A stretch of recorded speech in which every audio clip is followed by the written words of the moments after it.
Saludos amigos, ¿qué tal? Muy buenas noches, bienvenidos a nuestro primer enclave local de la semana, jornada de martes. Hoy, después de la sesión plenaria celebrada ayer, turno para los portavoces de Podemos Écija, Vox e Izquierda Unida. El primero en comparecer, Mario Perea, portavoz de Podemos Écija, que en el día de ayer no pudo asistir a esa sesión plenaria. Señor Perea, buenas noches. ¿Qué tal? Buenas noches. No estábamos muy bien de salud, que digamos, ¿no? Bueno, ha sido la primera vez en 4 años, para 5, que no podía ir. La situación era ya máxima y bueno, no estaba en condiciones de acudir al pleno y ya está. Cosas que pasan. Exactamente. ¿Ya está esto mejor? Sí, bastante mejor, muchas gracias. Eso es lo importante. Que lo seguí todo muy de cerca, estuve muy pendiente y bueno, los propios puntos del orden del día los tenía preparados como siempre hacemos desde nuestro grupo y lo tenía manejado, pero bueno, no pudimos estar última hora allí y ya está. Un pleno, señor Perea, que coincidió 25 de noviembre con el Día Internacional en contra de la violencia de género, en contra de la violencia hacia la mujer,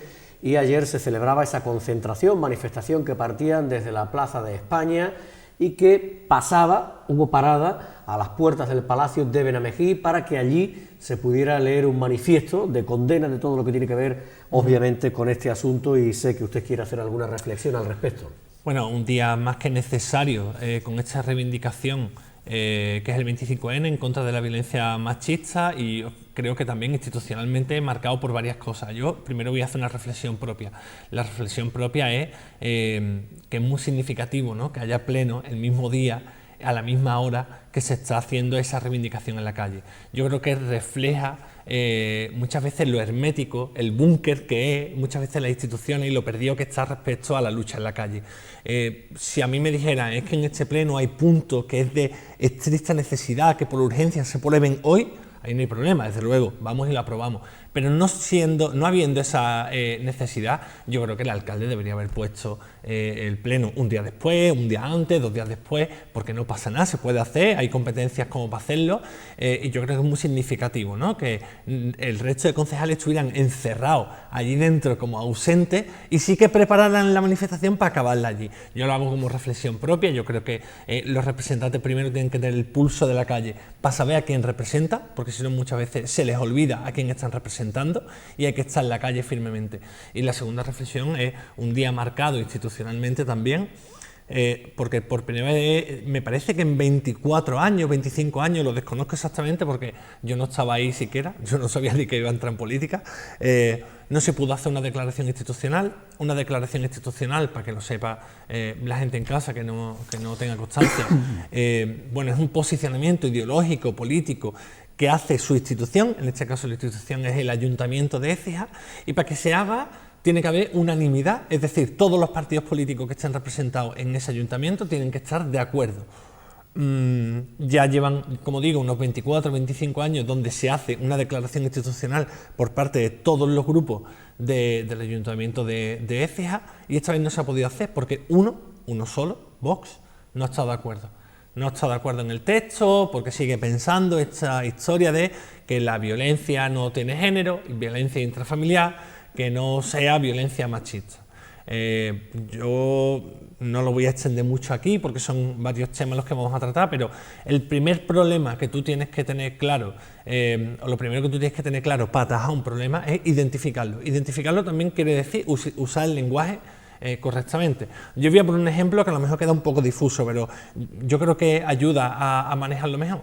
Cuando hablamos de un problema con los incendios forestales provocados en verano, se identifica como incendios forestales provocados.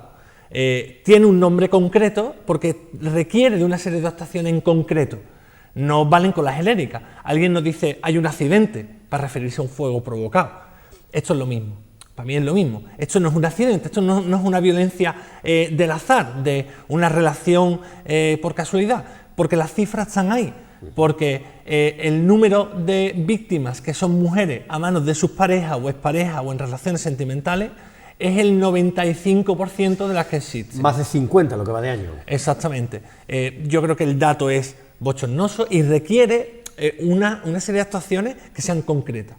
Y responden a una serie de problemas que son estructurales de la sociedad. Tenemos una sociedad que es machista porque lleva muchos años con lógicas y dinámicas que son machistas, y lo sabemos, venimos de donde venimos, y es verdad que poco a poco se va cambiando, pero no podemos perder la perspectiva de llamar las cosas por su nombre.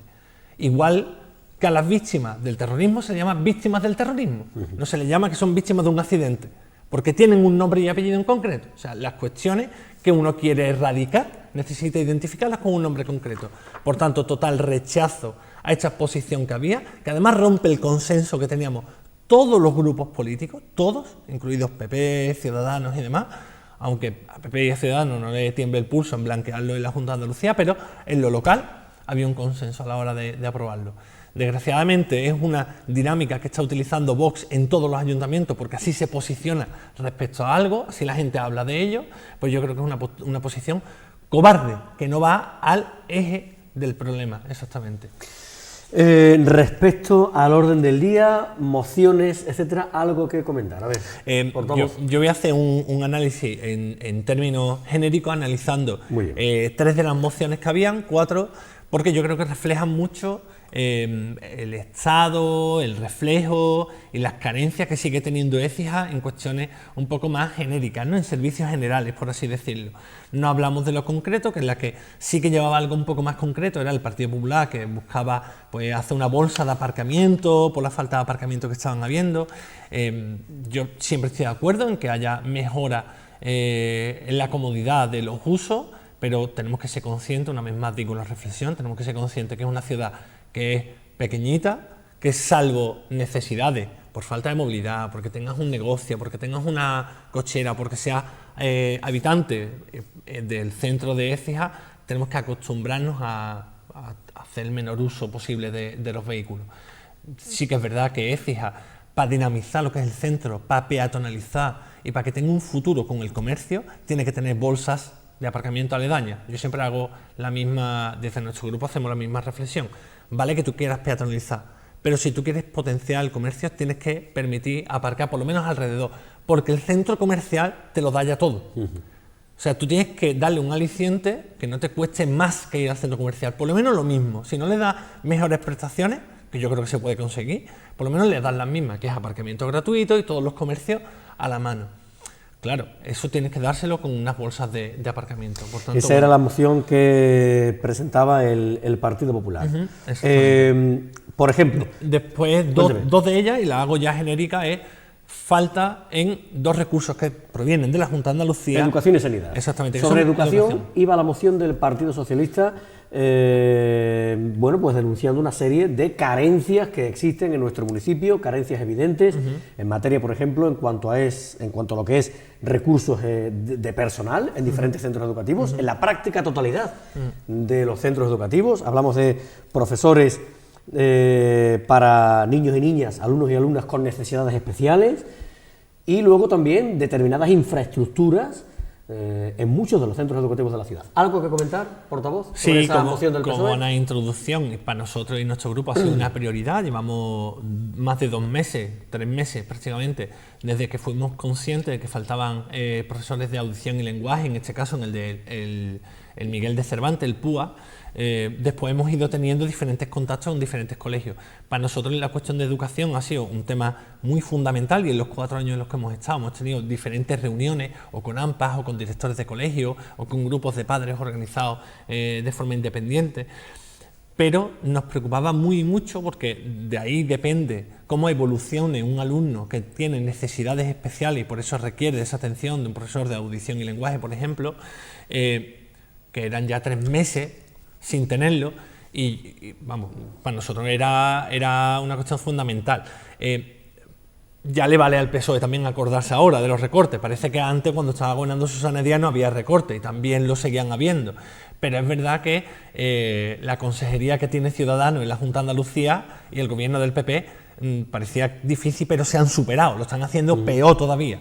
Y yo creo que están jugando con la educación y con el futuro, que son nuestros hijos. Se instaba en esa, lo digo porque comenzamos a ir mal de tiempo, 9 minutos y medio, y tenemos 5 minutos y pico por delante, portavoz. Lo que se insta en esa moción de los socialistas es, evidentemente, a solucionar cuanto antes esta problemática que tenemos en todos los aspectos. Quiero comentar, porque es de justicia, que el mismo problema tienen con los profesores de audición y lenguaje, con los PT y con los PETIs, que se le dicen también en el Colegio del Valle, Calvo Sotelo, San Agustín, que no es el único colegio. En muchos. En algunos de los casos tienen que compartir ese profesor y tienen que andar con la lengua afuera, corriendo de un lado a otro. Y después necesidades que son materiales, como lo que hemos dicho muchas veces, y vamos a conseguir que ese techado, ahora que han venido días de lluvia, imaginaos los niños del Calvo Sotelo o del Pedro García, ahí amontonado en la puerta o en las clases dando vueltas, un techado, que es lo mínimo, y después, pues bueno, hay que hacer inversiones en los servicios, en los saneamientos, en las pedanías, el Conservatorio Elemental de Música, son muchas cuestiones. Son muchas cuestiones y marcan lo que es el modelo de ciudad de Écija, el quedarse y el futuro.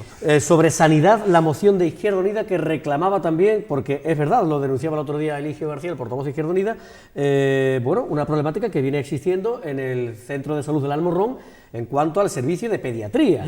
Son 3 pediatras y de momento tan solo uno y a tiempo parcial, es decir, o por la mañana o por la tarde. Hay 2 pediatras de los 3 con los que cuenta el servicio que están de baja. Bueno, en este caso, o técnicamente o no, al final tu obligación es poner al servicio cuando alguien se va de baja, tienes que tener una bolsa. Yo no me creo, por mucho que también me lo hayan dicho a mí, yo no me creo que no hayan pediatras que necesiten trabajar. Aquí también hay una perversión de fondo, y es la privatización que se hace por debajo. ¿Qué quiere decir esto? Cuando tú las condiciones laborales que le da un pediatra no son las adecuadas, no son buenas, y eso te puedo asegurar que hay testigos que son capaces de decírtelo, al final buscan ofertas de empleo en la privada, porque les es más rentable. Por lo tanto, estamos perdiendo capacidad de tener los mejores profesionales en pediatría en la pública, porque si las condiciones laborales no son buenas, se van a la privada. Y esto es importante, al final muchas veces el servicio de pediatría lo están haciendo médicos de cabecera, que también lo pueden hacer, es cierto, pero al final tú tienes que tener una agilidad haciendo reposiciones. Lo que no vale es que en periodos de vacaciones o por baja... Lo que no vale es que el usuario al final sea el que siempre se vea pague, afectado. exactamente, que al final siempre es el que paga el pato. Ese es el problema. Exactamente. El pediatra se pone malo el hombre y se tiene que dar de baja y está en su pleno derecho, evidentemente, pero sustituya usted a ese pediatra o a ese otorrinolaringólogo. Eso es. Y aquí en la Junta de Andalucía no se escatiman nada en pagar cosas y en desfalco de millones que han habido, que hemos visto en la sentencia de los ERE, y parece que lo último es cómo reponemos el personal que da la atención a la gente en el día a día, que es lo más fundamental. Moción de Podemos que no se debatió en el día de ayer. Señor Perea, cuéntenos. No se debatió porque no estuve yo presente, pero bueno, es una moción que es más que conocida por todo el mundo. Volvemos a retomar, y lo volvemos a retomar no por capricho, sino porque aún no lo tenemos, la puesta en marcha del autobús, línea de autobús, Écija-Osuna, Osuna-Écija. ¿Eso algún día será una realidad de nuevo? Seguro. Mientras nosotros sigamos en política, te aseguro que lo vamos a conseguir. Aunque lo tengamos que pagar del bolsillo del propio ayuntamiento, se va a conseguir. Vamos, la insistencia no va a parar, pero yo creo que es una cuestión de vergüenza, que no tengamos como municipio ese servicio entre 2 ciudades que tienen que hablarse y conectarse, que si quieren tener futuro tienen entre ellos que tener una conexión. El Ayuntamiento de Osuna hizo una propuesta a través del grupo Adelanto Osuna, el que nuestros compañeros en Osuna, para instar a la Consejería de Fomento a que sacara el contrato, y ya veríamos si hay oferta para hacerse cargo del contrato o no, y nos instaba a nosotros también como ayuntamiento que hiciéramos el mismo trabajo, que presentáramos una moción y que instáramos a la Consejería de Fomento. No saben la de gente que me para por la calle y me sigue diciendo, es que esto hay que conseguirlo, o sea, que hay demanda, es que me hace falta. Que hay una demanda importante, tema que hay hospital, tema escuela universitaria... Claro. Igual lo que es más complejo es sacar una franja horaria clara por el coste de servicio. Es decir, tú a lo mejor no puedes sacar un autobús cada hora, pero gente hay que lo necesita, claro que lo hay. Y gente que está utilizando coche propio o pide coches prestados porque sabe que no existe. O sea, gente que se va a añadir. ¿Lo llevará usted al próximo pleno, señor Perea? Sí, es posible, pero al fin y al cabo nosotros lo que queremos conseguir es, si no hay compromiso por parte de la Consejería, de la Junta, que no lo creo, yo creo que están ahora mismo más por la labor de organizar novillar y ese tipo de historias que son paparruchas en vez de cubrir los servicios mínimos, que yo no estoy hablando de servicios de máximo, servicios mínimos.